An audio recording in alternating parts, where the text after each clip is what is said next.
యేసుక్రీస్తు నామంలో బెతస్తా విడుదల పరిచర్య తరపున మీకు ప్రేమపూర్వకమైన వందనాలు. ఈ దిన వాక్య ధ్యానము, మా యుద్ధోపకరణములు శరీర సంబంధమైనవి కావు. కొరింథీయులకు రాసిన 2వ పత్రిక 10వ అధ్యాయము 4వ వచనం.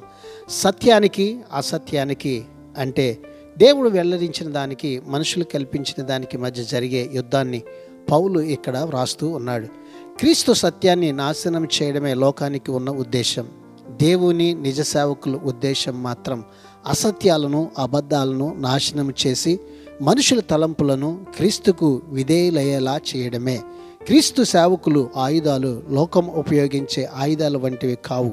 విశ్వాసులు లోకంలో ఉన్నారు, కానీ సత్యం పక్షంగా వారు సలిపే పోరాటంలో లోకం ఉపయోగించే ఆయుధాలను ఉపయోగించకూడదు. సత్యం న్యాయంతో కలిసి పనిచేసే దేవుని బల ప్రభావాలపై మాత్రమే వారు ఆధారపడి జీవించాలి. ప్రార్థన.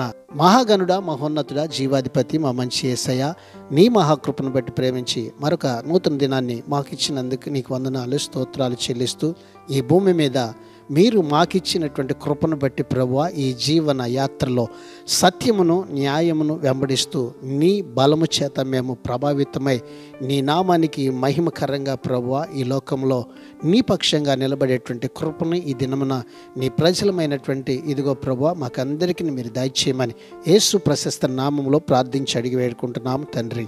ఆమెన్.